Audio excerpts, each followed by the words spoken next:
Hello, Garland Nixon here, hanging out with Joti Brar, and imperialism once again is seems to be painting itself in a corner and doing all kinds of crazy things. And Joti is going to enlighten us as to how to understand them. Let's talk.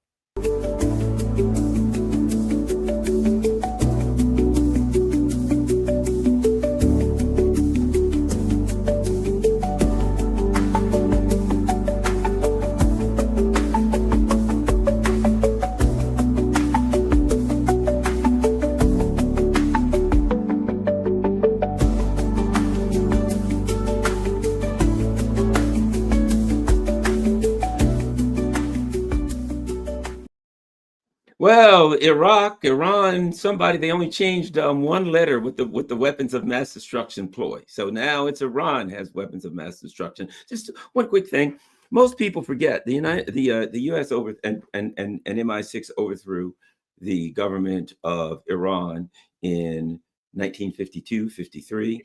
And Iran, in their revolution of 79, was able to come out of it and get independence and sovereignty. And they've never been forgiven. They've in the same way that Haiti has never been forgiven for throwing France out. For some reason, when you have a victory over imperialism, they never forgive. But they are back in action, figuring they're going to do it again. It doesn't seem to be working quite as well as they had thought. Something I want to throw at you, this I find very interesting, Joti, that I've been asking my guests to get their thoughts on. So now, and I'm going to show it to you. It is very important. And now we're seeing more and more of it. Look at this headline.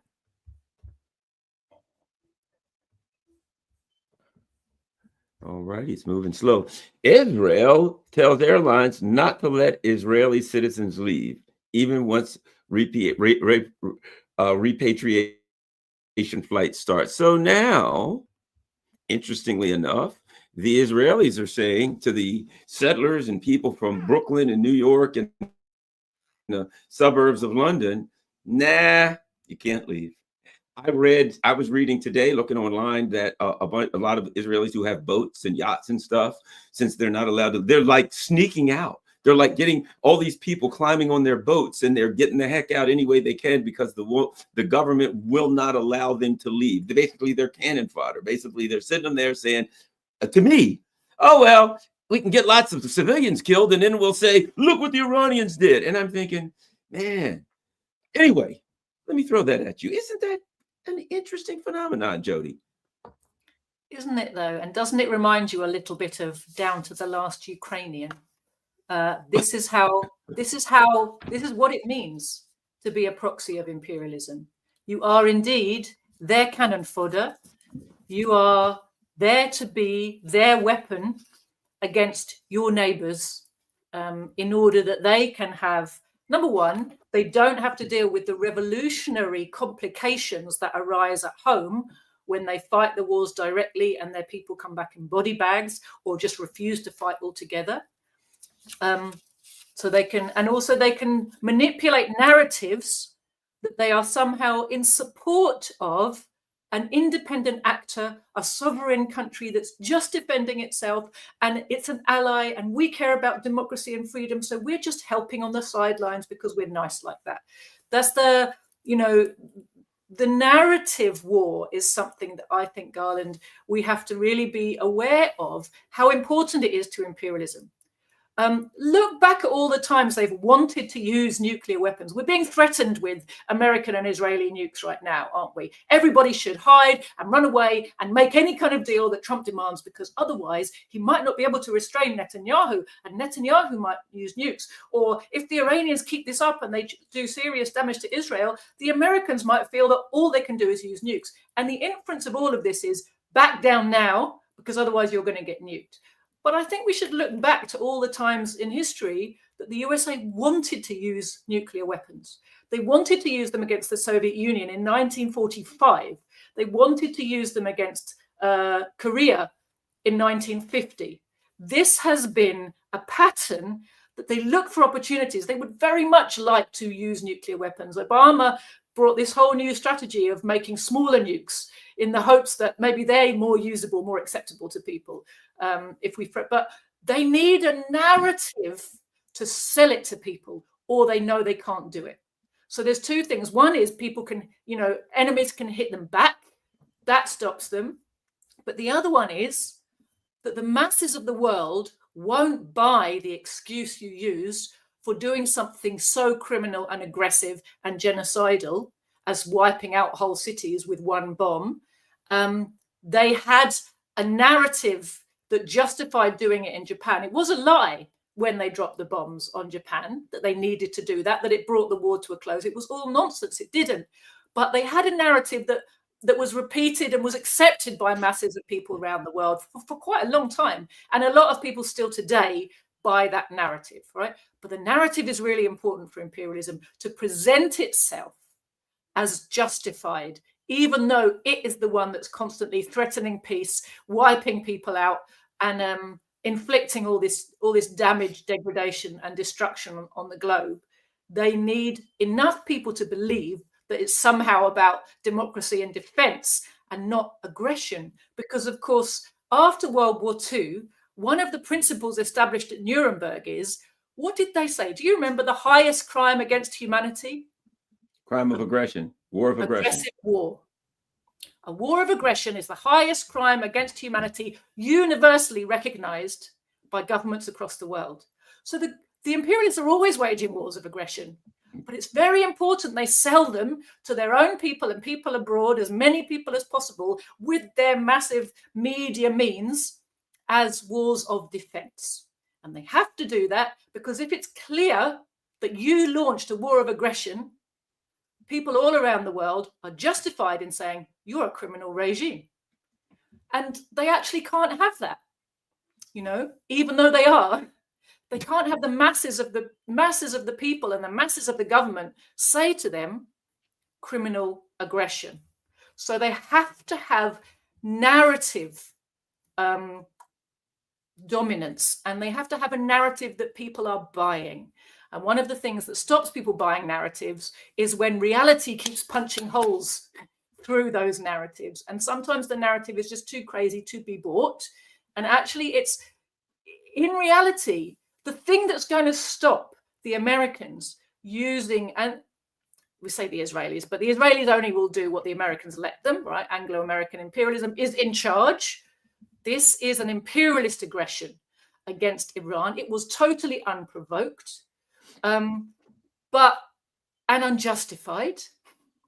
But the thing that's going to stop the imperialists using nuclear weapons is the fact that the resistance shows up their lies.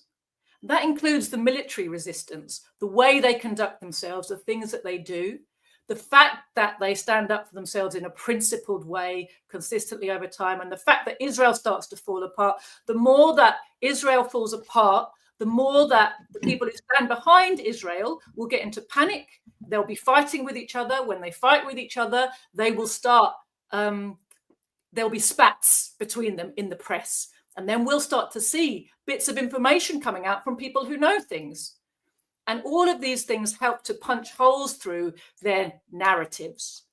The narrative cohesion starts to break down, and doubt comes out as to, who really started this and why, and what are they really after? And people will start being told what they're not being told today, which is Netanyahu, on behalf of imperialism, has been telling the world that Iran is days away from a bomb since the 1980s. Since the 1980s. So clearly, it's not about some imminent danger that just like, oh my God, there's nothing we can do. We just had to go out. This is a narrative mechanism. But, if we look at the way the propaganda was being waged, we see a couple of things that one is across the Western media and political sphere, they're talking up Israel's stated reason, which is there's a nuclear threat. And they're doing that to make it look as if Israel responded to something and is not, in fact, committing a war crime.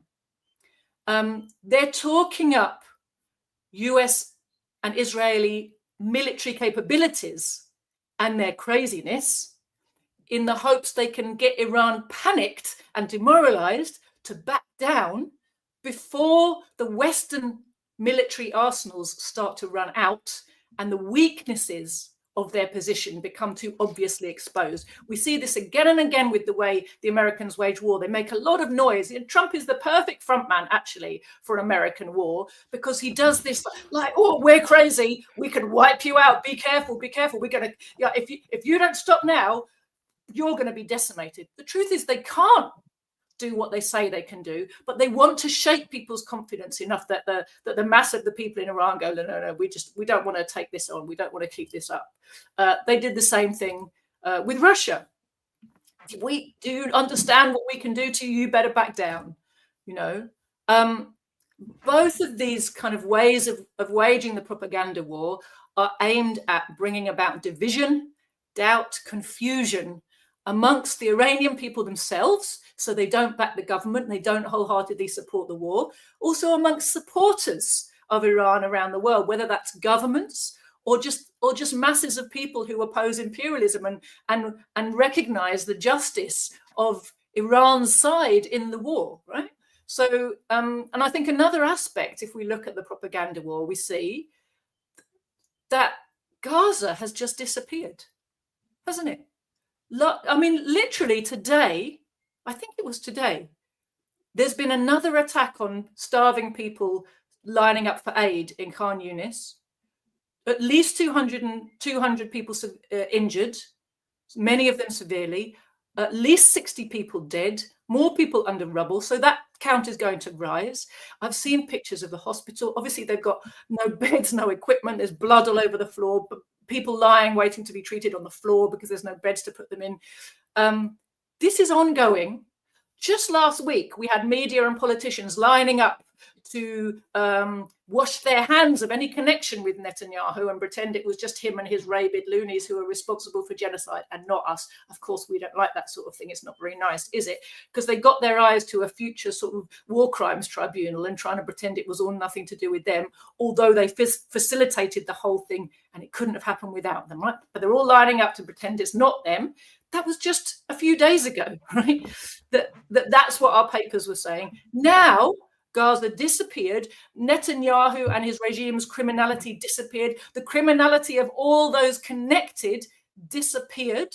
You know, literally a week ago, 300 civil servants in Britain's Ministry of Defence, I think it's the Ministry of Defence, signed a letter to the government and to their head of their ministry saying, no, so it's the Foreign Office, to David Lammy, who's our horrific foreign secretary, and to Keir Starmer, saying, we're worried about being complicit in these awful crimes. And they were told, oh, well, then you should resign. Exactly.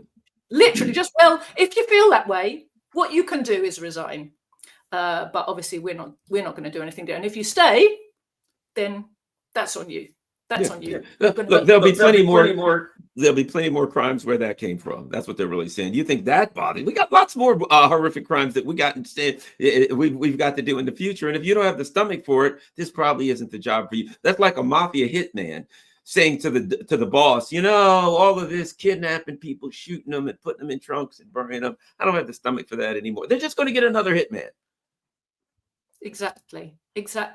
So last week, they were trying to distance themselves from Netanyahu. That's all forgotten in their classic, you know, just flip on a dime, turn the page on the script. Today, they've forgotten everything about what's happening in Palestine and all the crimes of Netanyahu. And suddenly, Israel's prime minister is being presented as a respected statesman who's acting with some kind of calm rationality in the face of unprecedented threats. And all the analysis articles are about what do we know about Iran's nuclear program, you know, as if this is all what it's really about, right?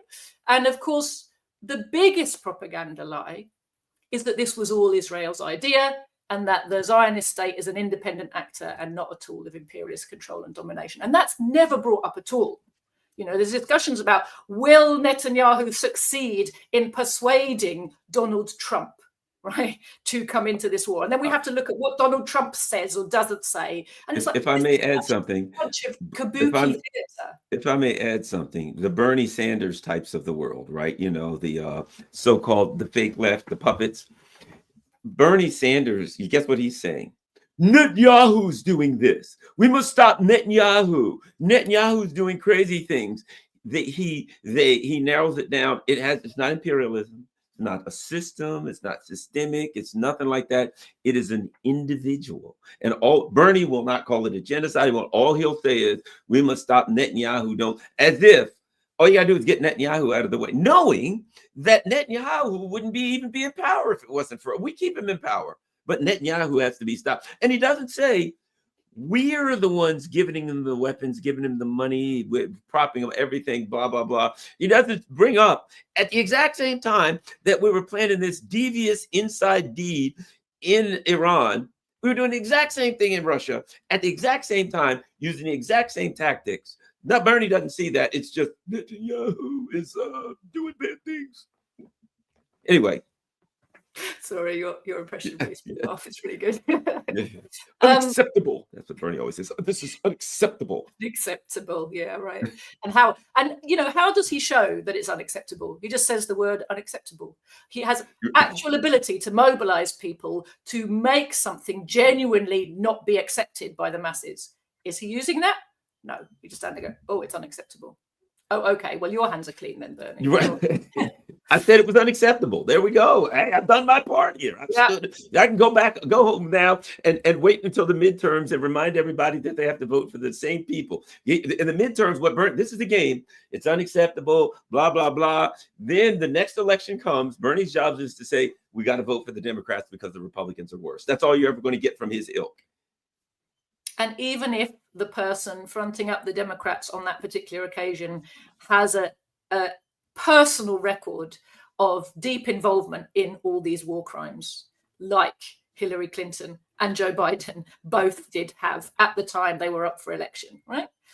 He will stand behind them and say, oh, it's very important that we keep those awful Republicans out. Yeah.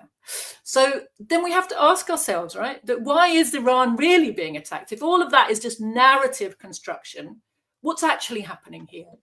And when we look, we see Iran has refused to accept or come to terms with the supremacist ethno-state, Israel, right? Whose role, as we've talked about, is to maintain imperialist dominance over the region, over its people, and over its resources. And Iran has, as a part of that refusal to accept that project of imperialism, has supported the Palestinians unconditionally for the entirety of the last 40 years of Iran's existence, 45 years now, right? Its support for the Palestinian liberation struggle is part of its opposition to the Zionist project. And of course it's punished because it insists on sovereignty. It keeps taking steps towards greater sovereignty, towards economic and technological independence, towards deepening ties with other anti-imperialist states, other states which are trying to be sovereign economically, militarily, diplomatically, politically, etc. It's building ties of economic and military cooperation with other states. You know, last time I was in Venezuela, I saw something very interesting. You know that you've seen oil tankers from Iran go to Venezuela. Well, I saw something else. I saw Iranian-run supermarkets in Venezuela. I went to the big one in Caracas. Yes, they were just opening it last time I was there. All kinds of stuff in it. Yeah. And did you see they have a big mural of I think it's they're shaking hands or something like that. They got there's several of big murals of Iran, Venezuela in Caracas.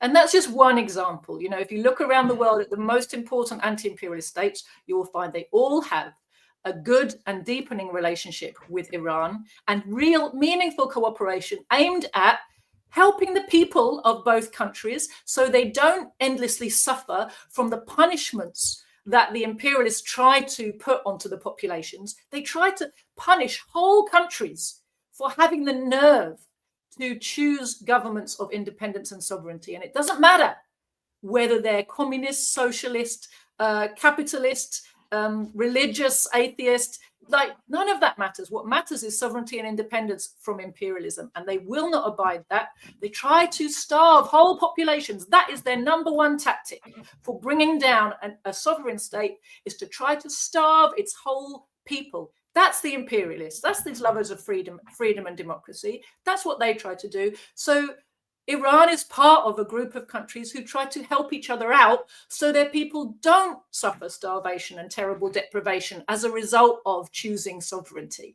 Okay, and that's what they're doing, all over the world. And of course, because it's becoming an integral and important part in the anti-imperialist bloc of nations, it is seen by the lunatics who run American and British imperialism as a stepping stone in their war to bring down the biggest anti-imperialist states, which of course are Russia and China.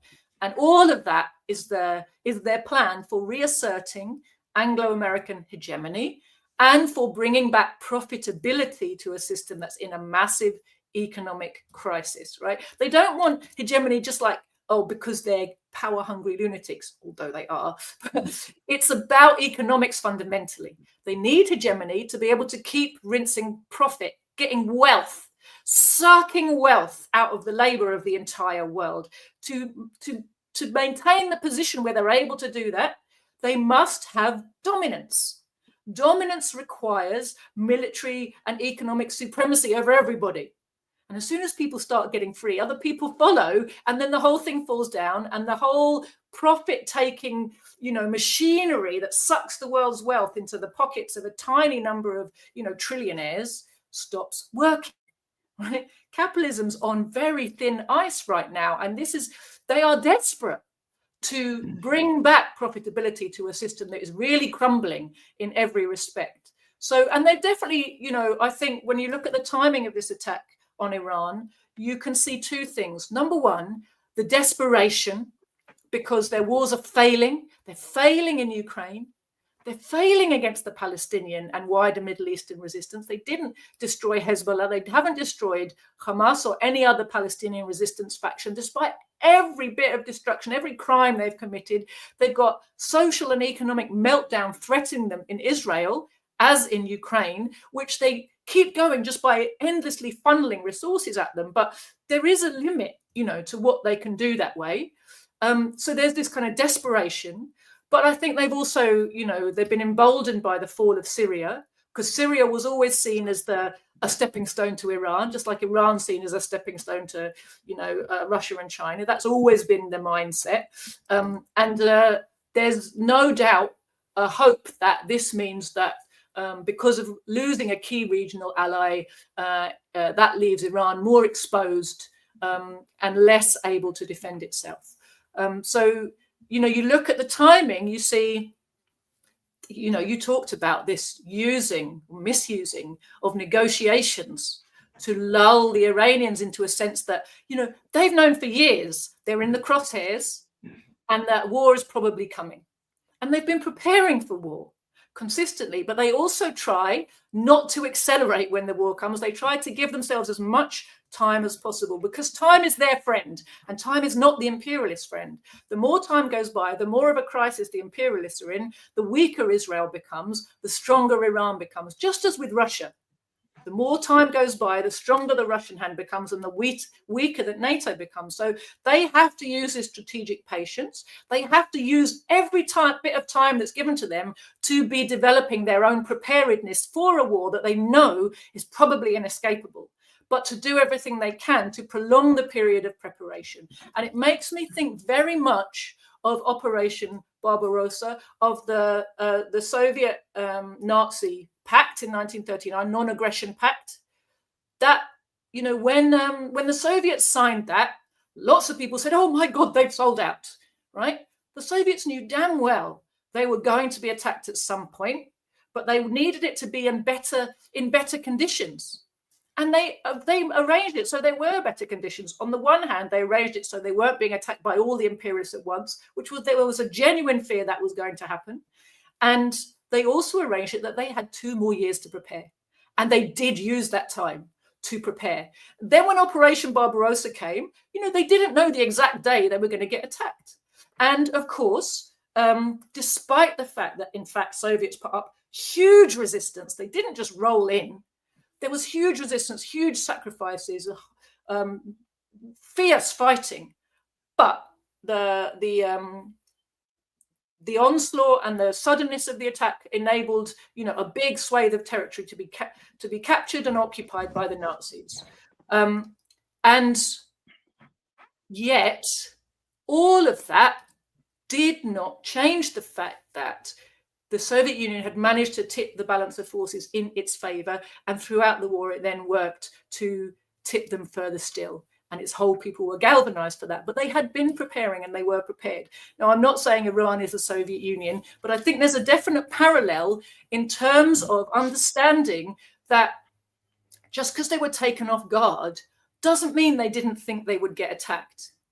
It just means that, the exact moment of being attacked, the imperialists tried to use that to unsettle them, to undermine them, to shake the people, shake their confidence. They did a propaganda barrage that went along with it, saying, look, we've taken out all the leaders. Look, we've taken out all the military facilities. They'll never be able to hit back. They've been decapitated. We've got all their important stuff. But within a couple of days, it became clear, didn't it, that in fact, you haven't taken out everything important. You haven't done nearly as much damage as you've shouted to the world that you've done. A lot of this propaganda, as I said earlier, is just meant to demoralize people and make them give up because they psychologically feel defeated. They feel like, oh my God, these people have overwhelmed us. But as I said earlier, these tactics, in fact, haven't been hugely successful. They did use the element of surprise. They caught Iran off balance, but they've also exposed themselves in the eyes of the Iranian people and in the eyes of the world. It's very hard now for any fifth columnists inside Iran, opposition people, pro-Western forces, to say to the people, oh, our government's hard line, and if they just talked nicely with the West, we'd have a good deal and we wouldn't have to have all this nonsense. How can you say that now? Who can say that now? There they were talking nicely. And what happened? Donald Trump literally went, this is the thing that we quite like about Donald Trump, isn't he? He just says the quiet part out loud. Yes, we knew. Look, we tricked them. Aren't we brilliant and clever? But, what they've done is reaffirm what every anti-imperialist country has been saying over the last few years. And Vladimir Putin put it beautifully, that the West and the USA in particular are agreement incapable, right? You can't trust their words. You have to use the language of force. They can only be brought to behave on the basis of superior force, whether that's superior military force or the threat of a mass uprising that they have to take very, very seriously, right? Those are the two forces that will make imperialists step back, start making concessions and look worried, right? And this is something that's being made clearer and clearer and clearer with every day. And that's a great help to the masses of the world that that's being put in front of them and that lesson's being taught them so clearly. And as I said, just, the longer this war goes on, the more difficulty it puts the imperialists in. They're desperate for it to finish quickly, because the longer it goes on, the more it exposes the weaknesses on their side, and the more they will start to be arguing amongst themselves. The narrative control will start to break down. What was interesting, I'll just throw this in there real quick, in self-defense, one of the things that a person is taught is, if somebody attacks you and starts throwing punches, the inclination is to throw your hands up and fall into a ball and try to protect yourself. And what they say is punch your way out of it. If somebody attacks you, right, immediately attack back, even if you're getting hit. Bite them, kick them, throw anything you can. They say punch your way out of it, because if a person starts attacking you, they don't expect a counterattack. Immediately a counterattack, and oftentimes it's very, very successful. At least you'll get them back off you and get them time to think. And what I was thinking is this: it was exactly what Iran did. They took a punch. You can't control that. Somebody can walk up behind you. You're walking down the street and punch you or whatever. You can never control when somebody can say, oh, look over here, which is basically what hey, look over there. Where, hit you in the head, right? But what did they do? The minute they got themselves together, they started throwing stuff back at them, and they put Israel on their back feet. So I'm just saying it was a brilliant, really strategic move that they did. Here's something I want to throw at you that's interesting. And I think this has to do with neoliberal capitalism, whatever you want to call it, right? One of the things that we're seeing now is that the capitalist, in having a system that says everything is to make money. Iran makes missiles. Iran's government owns everything, and they make the missiles, and every missile they make cost what it makes, what cost the value of that missile. There's not, well, I just saw something. These THAAD systems, the THAAD terminal high altitude air defense systems, which aren't really working, the missiles are $12 to $18 million each. And we just saw one of these systems. There's a video all over the place where literally the missile went up, kind of sputtered out, came right back down and hit the system that fired it and blew it up. Here's my point. The inherent contradictions and problems in capitalism, right? In that, hey, we've got all of this stuff, that all of these weapons, the weapons were never made to be weapons. They were made to be a profit building product. And so you got plenty of weapons and it costs 12 million. And Trump used to say this, yes, we've got a $2 trillion military. It's the greatest military in the world. Yeah, it costs $2 trillion, but it ain't worth 90% of that is profit. So now what we're seeing is countries like Iran, countries like Russia, who are saying, countries like North Korea, who are saying we can make these things cheaper and more efficient and more effective. And even if they're not more or less effective, we can make so many more of them, so cheaper, because this is not profit driven. So we're seeing the profit driven mentality of the capitalists. The profit has caused them to be deficient in their ability to wage their aggressive wars, because you're shooting a drone at me that cost you $50,000 or $100,000 to make, and I'm or even a missile. Let's say it costs $1 million. I got to fire 2 missiles. Each air defense fires two for one always, but mine costs 12 to 18 million each. And now Israel appears to be running out of missiles. In 3 days, they will be naked completely in a week. Anyway, your thoughts on all of that? For as long as the West can keep them restocked, they will. But we know from looking at Ukraine that the supplies are finite. We know supplies have been moved from South Korea to Ukraine, from Ukraine to the Middle East. As you say, there is a point at which these arsenals run dry. That's one of the reasons why the imperialists are desperate to do shock and awe and overwhelm with the propaganda, as well as an initial weapons blitz, to make it seem as if they have overwhelming firepower superiority, when in fact they do not. But it's really interesting what you talked about, Garland, because there's kind of 2 strands to it. One is, we're seeing, even though it's on a state level, Iran is a big country and a rich country and a relatively advanced country, but it's still a developing country.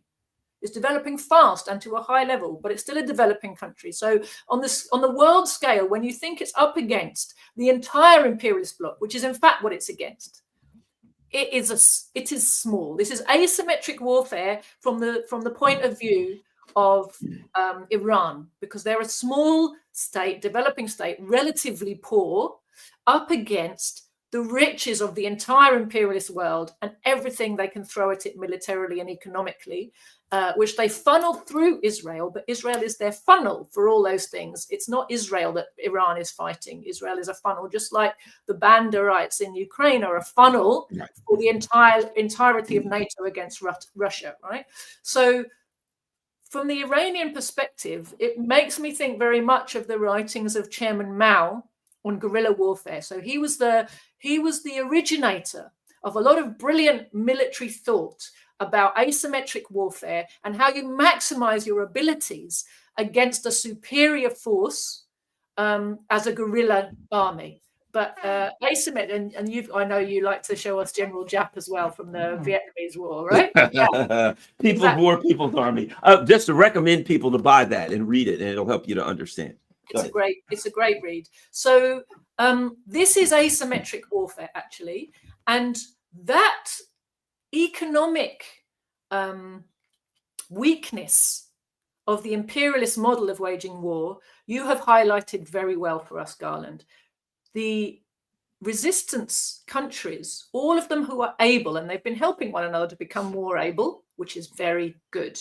Nothing wrong with helping one another technologically. It's a human thing. Once there is technology in the world, it spreads. Just look at the entire history of humanity. That's what you will see. Right? Nobody owns technology.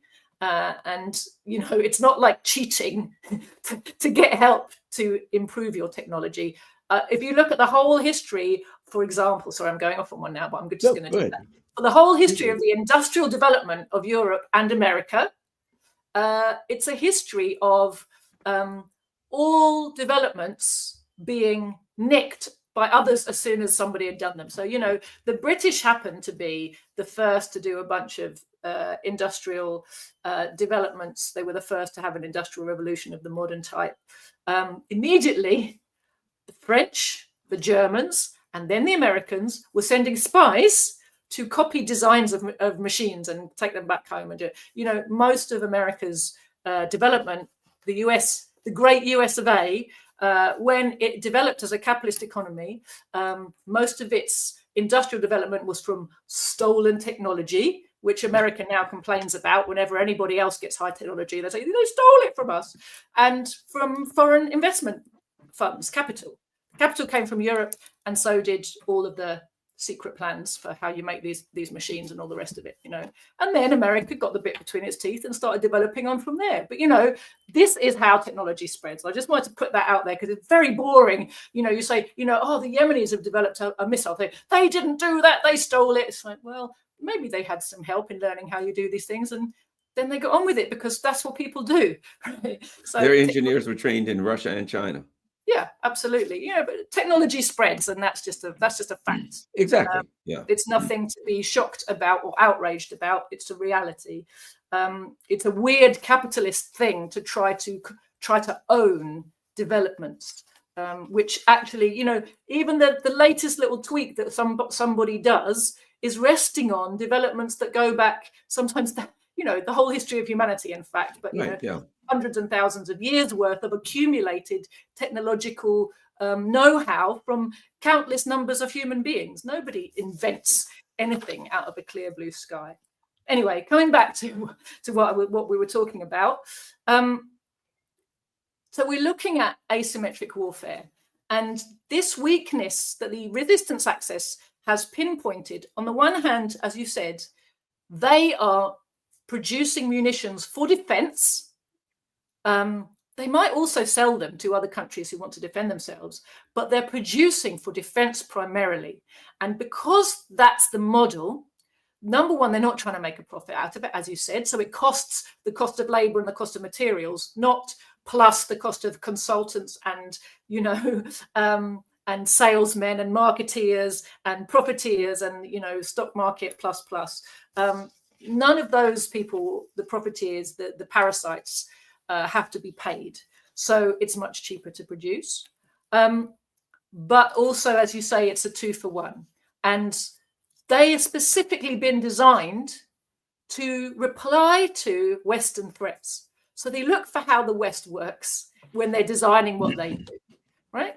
And as you said, it ends up with a situation where they're far more efficient, both militarily and economically. And they're also not adding anything that's not needed. They're not trying to make a sale to somebody, make it look flashy. They're not trying to tie it into some other technology that's not really needed. They're not making it more complicated than it needs to be in order to justify it having an insane price tag. They are producing for functionality. Survival, actually. Functionality is key, right? But to survive, they just need to work, right? And actually, too many moving parts, too many electronics, too many things interfering with one another, that's more likelihood of something breaking down. Why did people after World War II, why did every liberation fighter on the planet want an AK-47? Because the way it was engineered was about practicality. It wasn't to make a profit. It worked in every type of condition. It worked in the rain, it worked in the humid jungle, it worked in a swamp, it worked in ice, it worked in fire, you know, it worked in the desert. Didn't matter where you took it, it worked. And you could fix it yourself. You could take it apart, clean it out, put it back together, and it worked again. You know, and if you needed to solder it a bit, you know, there's all kinds of things. You could just do it. And so it's incredibly rugged, and therefore it wasn't like the planes or tanks that the West sends to its allies these days, which spend more time in the repair bay than they do in service and cost an insane amount of money. I mean, this is a recipe, as you say, for the profiteers, isn't it? This is an industry that's been designed, that's grown up around a profit motive and not around a genuine need for defense. If any of these countries were really threatened and really felt that their own defense, they all have ministries of defense and defense industries, but it's all not for real defense, is it? If it had been motivated by the need for defense because they were under attack, it wouldn't look like it looks right now. So we see the failure of the profit system. We also see the arrogance of the West after the fall of the USSR. This sense that no one could touch them, and they go, the more money they spend and the more they, put up their bases and tell everybody, we can get you, you've got nothing that can reply to us, we've got most advanced weaponry, like Donald Trump is still telling everybody. There's no one who can test them on that. They've got dominance of the skies. They can bomb people into submission, or they think they can. The reality is, actually, if you look at all the wars where they've been bombing people into submission, they actually haven't been that successful. They haven't bombed people into submission. They didn't bomb Iraq into submission. They didn't bomb Afghanistan into submission. They killed a lot of people. They generated a resistance movement. As soon as they put boots on the ground, they found that they could not hold the countries that they'd been bombing from the sky. I watched a very interesting program called Decline and Fall. It's a comrade of mine from my party called Alex McKay, and he talks regularly with a British journalist called Kit Clarenberg, who now lives. Yeah, Kit's great. Yeah. Right. So he lives abroad now because the British government really hates him. And they hate him because he really focuses on the British role in today's imperialist setup and all of its dirty tricks and dirty dealings. But he lives in Serbia, and they did a 2-part special on the Yugoslav war, which is, I really recommend it. It's really worth watching. I remember that war. I'm old enough to have protested against it. And my party produced a little pamphlet that my dad wrote about it, back 15 years ago or so. But what I hadn't realized was the fact that it looked as if the narrative about that war was, we won through the bombing campaign and we just smashed everything to smithereens. Now, they did indeed inflict a huge amount of damage on civilians. But it turns out they had almost entirely missed, actually, the Yugoslav military. They managed to bring about regime change, but the Yugoslav military had not been defeated.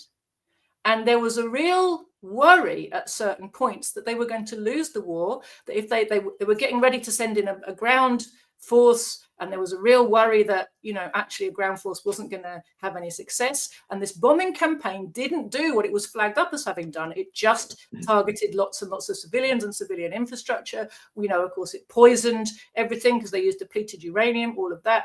But it wasn't militarily very successful. But Kit Clarenberg's point is that this has then been the template by which the spending of the imperialist war machine has been kind of targeted at air power and aircraft carriers, as this is how we assert our dominance, because we are totally dominant in this sphere, and as long as we have air dominance, nobody can touch us, and that's how they've blackmailed the world. If I may throw one other thing to that just popped into my mind, it comes back to something that you said early. Their biggest fear is revolution, is internal uprising, right? Here's what they know. If a bunch of people get killed, if a bunch of our soldiers get killed, the people at home are going to be pissed. So what do we want to do? We want to have planes that can stand way back here and throw missiles at you, and we don't get anything back. We want to send our proxies. Israel, who cares how many of them get killed? Ukraine, they're cannon fodder. That's what cannon fodder to the left. Ukrainian, Israel, Taiwanese, let them die. We set up a military where we can, they call them standoff weapons. We can stay back and throw stuff at you, and we don't lose any soldiers. Because if we start losing a bunch of people, the families back home are going to say, they may start saying this. And this is the first thing they say. What was that for? Why did we do that? Was it worth it? So their whole military concept is based, I believe, on the fear of revolution and internal uprising. 100%, Garland. That is exactly what it's based on. They are very, very, very scared of what happens. They do all this drum beating all the time, and they're constantly trying to condition the population to be ready for war and to feel that, if they are mobilized, it's, it's a good thing, it's a necessary thing, whatever, or at least to accept more and more war spending. Okay. But at the same time, they absolutely fear armed and angry people, right? And that's, of course, you get both when you mobilize the population for war. You don't just get people who are angry and want to know why they're dying. You get people who know how to use weapons and very often have weapons, right? That's in this country, they do. Right. But that's an incendiary situation. As you said, this thing of standoff, commit their crimes from the sky, 2 miles high bomber, dropping bombs on wedding parties in Afghanistan, like they're just dots, like they're little ants, and talking about them as if they are as well, right? Because it doesn't feel real to those people. And we remember what we heard from the pilots who found themselves under attack by Yemeni drones, that they were traumatized and having to have counseling because they didn't know that anybody could fire. They've never practiced under fire. They've never been in a genuine military danger on any of their operations. These brave pilots, they got used to thinking that their job is sitting in a cockpit and dropping munitions on people who can't hit back. The mercenaries in Ukraine, a lot of them, so they went there and they were there for a couple of weeks, and the Russians were real. They went against real fighters, and they started saying, "Hey, this is not like Afghanistan. This is I'm out of here." And they were gone. They were not accustomed to fighting the Russians. They were accustomed to fighting a technologically inferior, unarmed, just beating up on unarmed people. And now they're starting to face the real armed people. Yeah, beating civilians is what these forces generally do when they're doing army of occupation stuff, just like the Israeli occupation force does in Gaza. They don't spend their time fighting the resistance. They get booby-trapped by the resistance. But most of their fighting, most of their operations are against civilians. They bomb them from the sky, or they raid their houses, or they shoot them down when they're walking around in their lives, quite similar, in fact, to what the British Army of Occupation used to do in the north of Ireland. But the other thing, just looking again back, just to round off this conversation about the state of the war machine from an economic point of view, the private profit motive aspect, something that I find kind of endlessly fascinating, really, is to see the hole they've dug themselves into when it comes to the military-industrial complex, that even though they can see there's a problem with the way they're doing things, that the profit motive is messing them up, and that deindustrialization is messing them up, when they say to themselves, "Oh, we need to fix this, we need to produce weapons cheaper, or we need to produce more weapons more quickly, we should be reindustrializing," what's actually happening is there's people in the Pentagon wanting to overturn the rule that says you're not supposed to outsource weapons production because it's too expensive and too difficult to try and do it at home. And can't we just get the Indians or the Koreans to do it for us, right?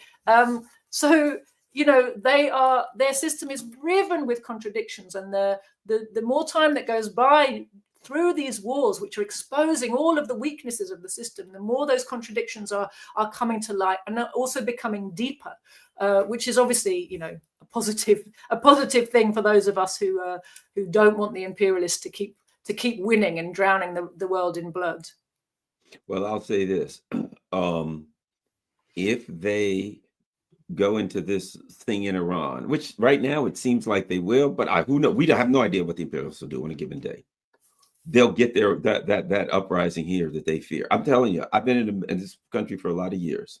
If you want to piss Americans, Americans love their vehicles. Pickup trucks, hot rods, cars, motorcycles, fast cars. America is vehicles. Americans love, they put shiny rims on their vehicles. Oh, if you'd see the people, the way they on the weekend shine vehicles. There's a guy around the corner from me. Every day before he goes to work, he takes a hand bucket and wipes his truck down every day, washes his truck, and it's shining like a new. That's America. Gas prices go through the roof. They'll tear this country to shreds. You know what I mean? It is, if you understand America, this is the important tool. And politicians are horrified of gas prices going up because they know there's one thing you can do to get thrown out of office. And if people see $9 a gallon, there'll be violence. People go insane. And so now, while I think yeah, they're probably going to attack, I think to myself, they're scared. They're scared because they know if things go bad and that there's no way, that's the end of the empire. That is their big fear. I never realized until you said that their biggest fear is because all of the propaganda is to keep the people inside the empire misled, confused, blaming the wrong person. And they have to at least deliver a little bit and or something else. Either they have to deliver something for the people in, let's say, the US or Britain, or at least fool them into thinking that they're living a little better. When Americans and the Brits start looking at the Russians and saying, hey, the Chinese and Russians are living better than us. Why is that? They're in deep and serious trouble. And that's where we're getting to the point where. Definitely, and especially when it comes to the Chinese, you know, that are bigged up as the absolute, you know, biggest of all the evils, and yet, you know, the images and videos on social media are becoming more and more common, more and more widespread, of what it is that the Chinese spend their wealth on: infrastructure, education, hospitals, scientific development, making a better life for people. Come and look at some of the amazing cities we've designed. Oh my word, you know, we've been brought up with this sense of superiority, that everybody in the world, in the rest of the world, is poor and we're rich. But as workers in the imperialist countries, we're becoming less, you know, it used to be true, but we're becoming less and less and less rich. And our ruling class is keeping us very, as you say, duped about that. They constantly fuel the supremacist ideas, the chauvinism that everywhere else is really terrible to live. And aren't you lucky you were born in Britain, this wonderful civilized place? I just wanted to come back, if I may. Is it all right, Garland, if I just talk a little bit about some of the context that's being ignored in this whole thing? Because I think before we close out, it's really important just to come back to that. Is that all right? Sure, yeah. You know, I said earlier, and it's really important, I think, that we remember, this is an imperialist attack. This is a war crime. The USA has launched an illegal war of aggression, the highest crime against humanity, against Iran. It has no justification for doing so. I think we'll find that very likely Britain also is playing a role in launching and managing and running that war. It's the kind of thing that Clarenberg's very good at finding out, but it will be later. We'll find out later the details of all of that, right? But very clearly you can say for sure, there's no way Israel did this unless it had instructions, and not just a green light, but instructions from the USA. The USA and its military planners will be involved at this on every single level. No way that it's not being fully coordinated and basically run, just like the Ukraine war is run by an operations room full of British and American officers. I expect the same thing is true. And the Yemen war was. I expect the same thing is true with this. And we must remember that. The aim is not the nuclear program per se, it's regime change. Right? What we said earlier, the West hates independent nations. But when we think about the nuclear question, why is it so obsessed about another country having nuclear weapons? It's got nuclear weapons. Why has no one else allowed them? It hates independent nations having nuclear weapons because that is their best way of limiting the ability of the imperialists to blackmail them and to actually use their weapons, right? And it's a reminder once again to the whole world that, as we said earlier, the imperialists are agreement incapable. They only understand one language. It's the language of force.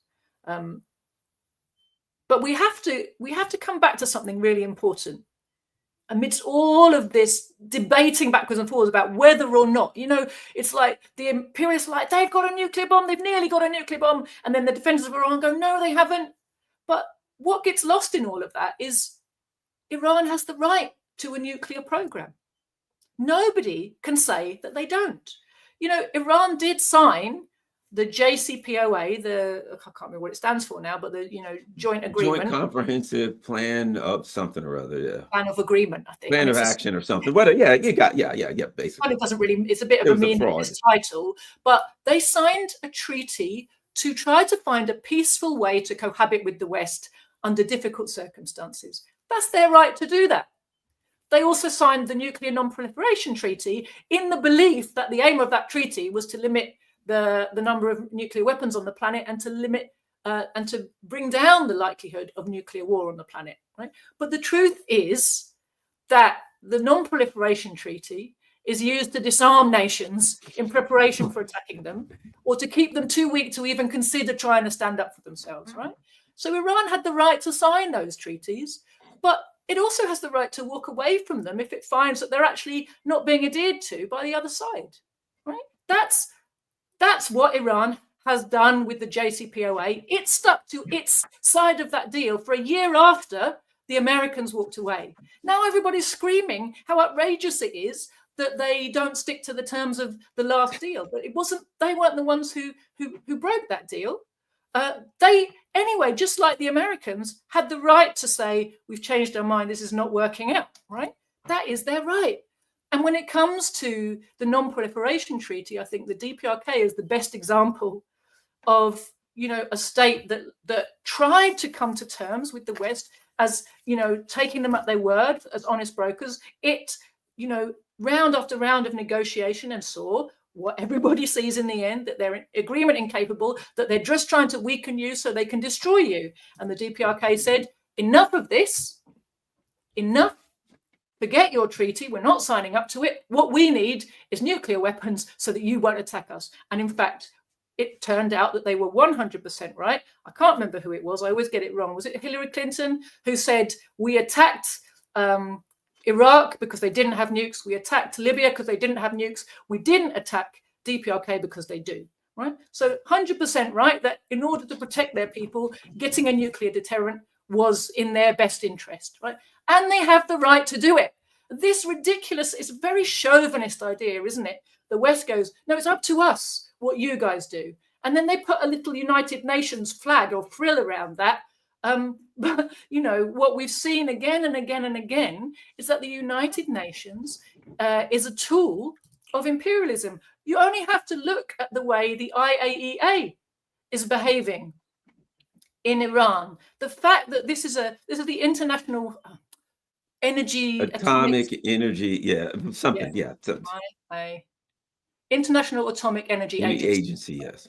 So they're supposed to be neutral, internationally approved inspectors to verify that treaties are really happening, right? So they go in and they're inspecting Iran endlessly. Their reports say we haven't found anything. Iran's definitely sticking to their side of the bargain.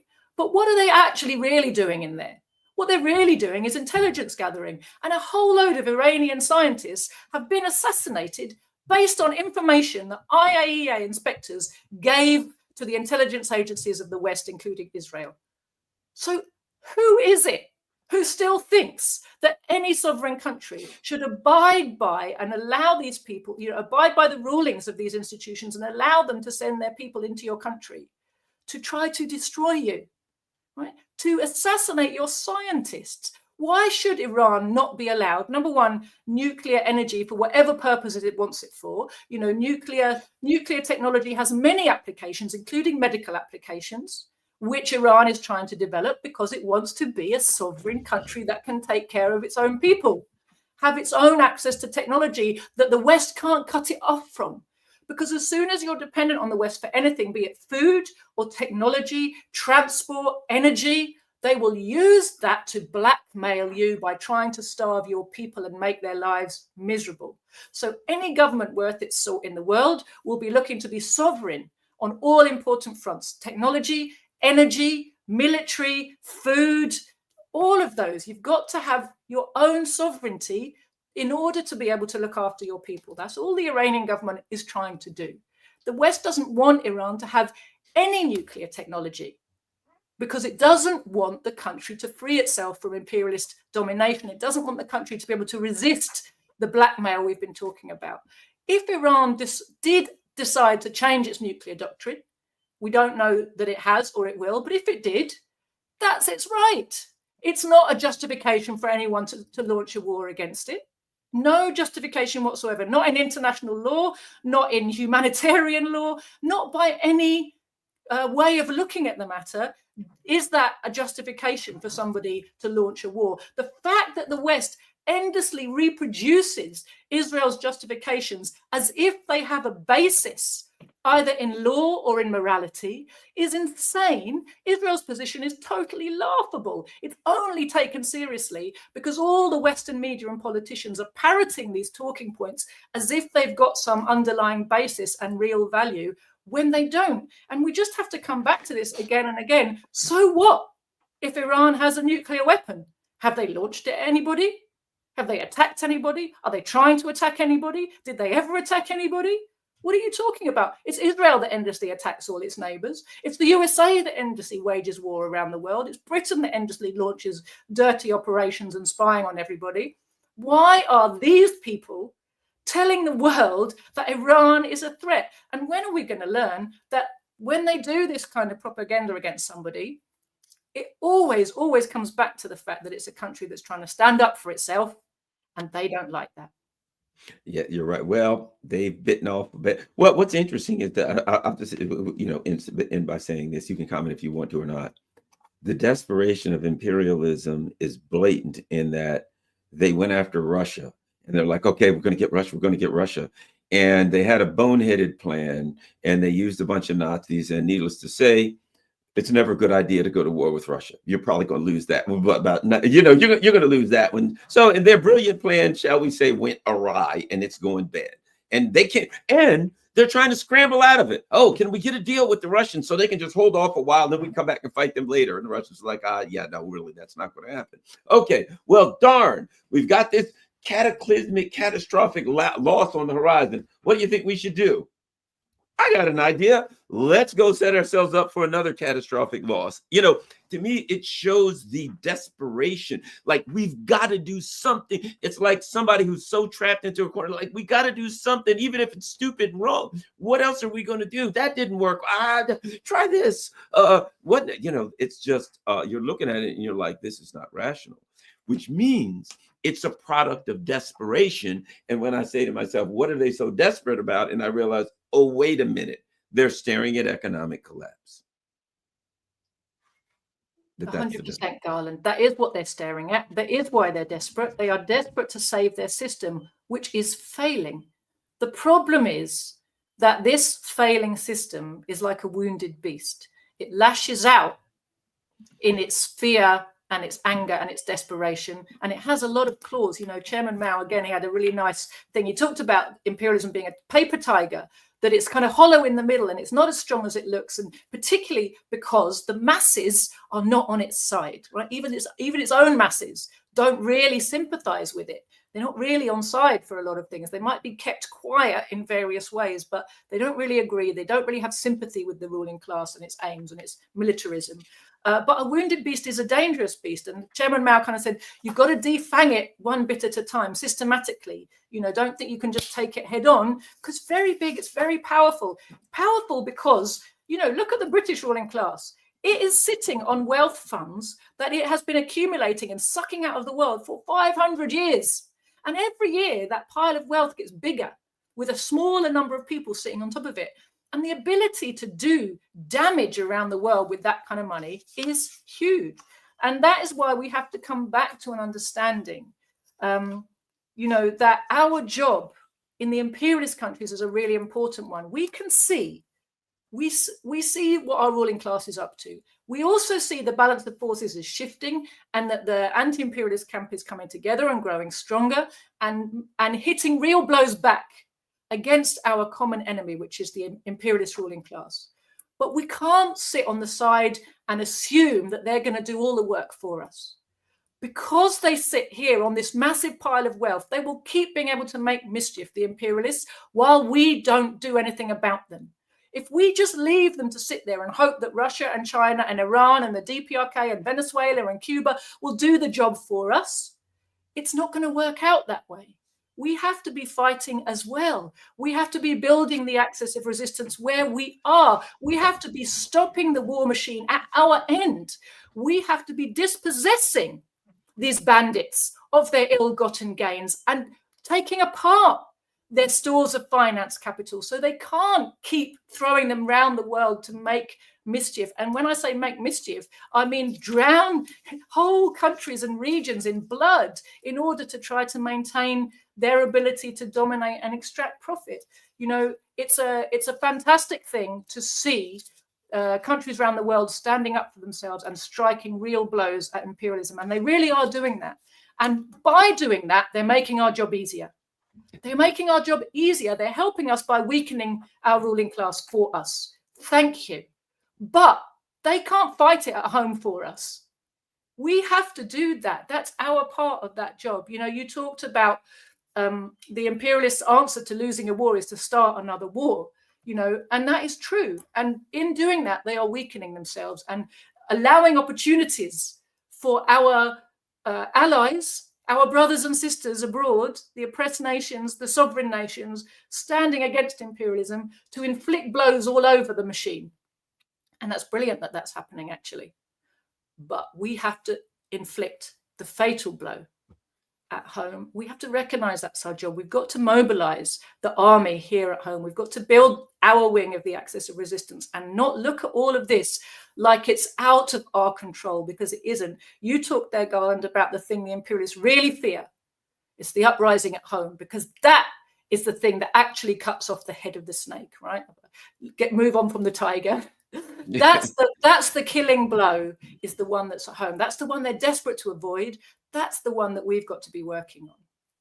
Yeah. This is making me rethink. All right, some things. This is great. This has been very inspiring. Joti Brar, I know that I've seen us on Proletarian TV and on, what's the other one? Russian Accent. That's great. But tell everyone where they can find you online and find out all your good works. Thank you, Garland. So if you can see down there, my party's website is there, thecommunists.org. We have a Telegram channel, The Communists. I have a Telegram channel personally, Joti Brar, so you can follow me if you're interested. We have, as Garland said, a YouTube channel called Proletarian TV. The best place to follow us, I think, is Telegram, because you see all of our stuff there. You'll also see links to the articles we publish daily on our website. And these are a really important way to educate yourself and get a Marxist analysis and start to develop a class-conscious way of understanding what's happening in the world, which is really important if we're going to be successful in building that axis of resistance at home. On our website, we also have an education program to start your journey into Marxist science. And again, something that the working class needs to get hold of if we're going to get free is this liberation ideology, which is Marxism. So if you go to our website and click on the study program, you can start your journey there. Thank you very much, Joti Brar. All right, everybody, don't forget, the important thing is everyone in the chat you guys are the most important part of the show. We just run off at the mouth for a little while, but what you're able to do is share this on all your social media platforms. I'm looking, there was like 500 and some people at one time, 530 people or something. That should mean that there's 530 minimum posts on social media with this show. But if you've got 2 or 3 social media accounts, Telegram, Facebook, whatever, X, you name it, please share this on all your social media platforms. That's what you can do. That is the true strength of alternative media, is that the people in the chat can have a conversation, they can learn new things. And of course, if you like a show, this one or any other show you watch on YouTube or Rumble or whatever the heck, make sure that you give the other people an opportunity to see it too. Thank you very much. Joti Brar, next week, hopefully you'll be available, and we will be back on Tuesday morning at 9 a.m. Eastern Standard Time. We're out.